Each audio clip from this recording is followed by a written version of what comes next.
Hello, and welcome to B.R.A.I.N, Bannon Requires an In-Class Newscast. This is a podcast focused on the storytelling side of psychology, featuring your hosts, Lance, Stella, Ella, Clara, and Destry.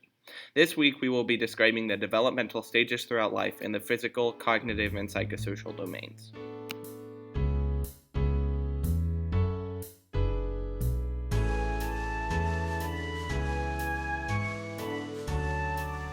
Hello, I'm Destry, And I'm Clara.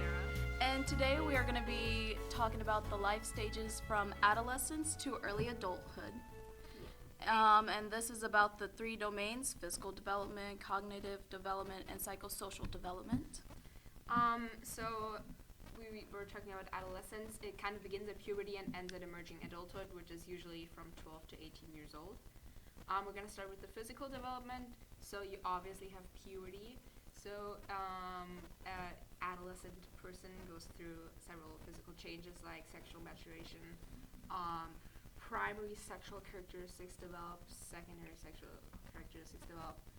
You have a big growth spurt, which is influenced by nature, so your genes, and nurture, so the environment you grow up in.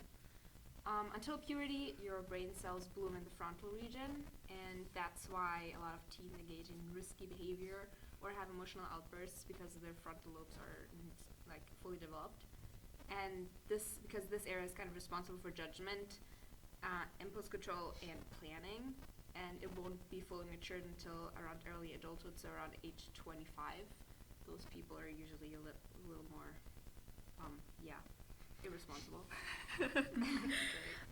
Risky behaviors ranges from, binge drinking. You can have suicidal thoughts. You can be very aggressive, risky sexual activity.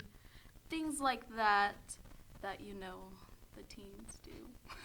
All those nasty teens. All of them teens. All the Doing them teens. crazy things. That's fine. Okay.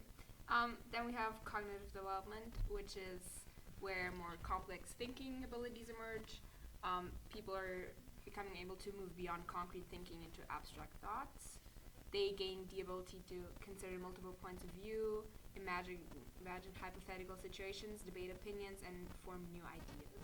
And it's not uncommon in that period of life to question authority or challenge established social norms. There's something called theory of mind, so cognitive empathy, which is kind of the ability to take the point of view of others and feel concern for others. This increases in adolescence and is an important component of social problem-solving, conflict avoidance. And this kind of ability arises in around the age of 13 in females and 15 in males. Dumb Wow, boy. being a man. Sucks. And fun fact, so teens with supportive dads. So Only supportive dads. That's it. So dads who they can discuss worries with and etc. Have usually a better ability to take the point of view of others. Family support is a stress buffer, and teens whose families provide companionship, problem solving, and emotional support are less likely to become depressed after exposure to severe stress. And according to a 2016 study of 362 Israel adolescents in the Journal of Family Psychology, it's not too late for warm, supportive parents to make a difference. In a laboratory risk-taking test, teens who grew closer to their parents started at the age of 15, showed less activation of the brain region linked to the risk-taking, and took fewer chances. And then 18 months later, according to a 2015 study of 23 adolescents published in the Development Cognitive Neuroscience, the closeness to parents included having parents' respect, helping talking through problems, and absence of arguing and yelling, according to the study in which Dr. Telzer was a co-author for that. So having parents is good. Yeah, Having have some parents. good supporting And if parents. you can have parents, That's not- that's that's a plus. That's Yeah. a plus. That's good. And kind of the last big one is psychosocial development. So teens continue to refine their sense of self as they relate to others. Some will adopt values that their parents have or expect of them, and some will kind of go the opposite direction, adopt or develop identities that are in opposition to parents, but maybe align with their friends. When forming identities, teens usually pull away from parents and their friends become more important, but usually even when they're spending less time with their family, they usually still have like positive feelings towards them, and it has bad consequences if they don't. And a warm and healthy parent-child relationship is put into relation with positive child outcomes, like having better grades or fewer problems in school in general. And only a small percentage of adolescent people actually report having like major conflicts with their parents. Minor arguments are very common, but they tend to decrease as the child gets older and develops. Yeah. Not as many of those little squabbles. It's a good word. I'm sorry. Top 10 words. Top 10 words. Squabble. Yeah. According to Erik Erikson, 12 to 18-year-olds go through the developmental task of identity versus confusion, so experimenting with and developing their identity and roles. So, for example, a child has to learn the roles they will occupy as an adult. So adolescent people will re-examine their identity and try to find out who exactly they are. And what should be the outcome of that stage is kind of a reintegrated sense of self, of what one wants to do or be, and of one's appropriate sex role. And during this stage, the body image of the adolescent changes. Erikson claims that the adolescent may feel uncomfortable about their body for a while until they can adapt and grow into the changes. And success in this stage will lead to the virtue of fidelity, which basically means being able to commit oneself to others on the basis of accepting others, even when there may be ideological differences. During this period, they explore possibilities and begin to form their own identity based upon the outcome of their explorations. And if you kind of fail to establish that sense of self within society, like, I don't know what I want to be when I grow up, I don't know how I fit into a group, that can lead to role confusion, which involves the individual not being sure about themselves or the place in society. And if you pressure an adolescent into an identity, that can result in rebellion in the form of establishing a negative identity, and kind of a feeling of unhappiness develops. Okay. For 19 to 29-year-olds, the development task of intimacy and isolation, which is established intimacies in relationship with others. So during this period, the major conflict centers on forming intimate, loving relationship with other people. During this period, we begin to share ourselves more intimately with others. We explore relationships leading toward longer-term commitments with someone other than a family member. Successful completion of the stage can result in happy relationships, a sense of commitment, safety, and care within a relationship. Avoiding intimacy can lead to fearing commitment, and relationships can lead to isolation, loneliness, and sometimes depression. Success in this stage will lead to the virtue of love. Whew, okay, this is the big one. Okay, early adolescents ranging from 11 to 14, they have the desire to identify themselves in multiple ways outside of their role in family, increase awareness of themselves as part of a peer group. For some, navigating where they fit into a social landscape may take time and involve multiple changes through that person. Developing flexibility in how they present themselves in different situations, like, with your parents, you might be like very respectable, very, very kind, stuff like that. Like Maybe kind with of how your you friends. act different with your friends. Yeah. Like different friend groups, like you act different. Cause Yeah. like if you have like, I don't know, church friends, you probably can't act the same. Like at least your school friends. As your school friends, like, it's like a very different crowd. So Yeah. That's what I'm kind of gathering. Yeah. That's my That's my intel. And that's it. Intel And- watch, That's it. Insane.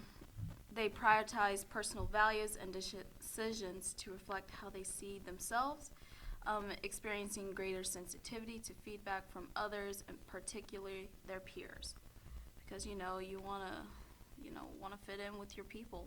So, Middle adolescents from ranging 14 to 18. They begin to imagine their own adolescent identity and role in the larger world. They are actively explore adolescent identity alternatives, trying on different hats to see which one fits I meant best. literal hat. I was like, you know, like haven't done that trying on development different yet? hats, and I was like, You don't do that? Guess you're not very developed. that's embarrassing to say.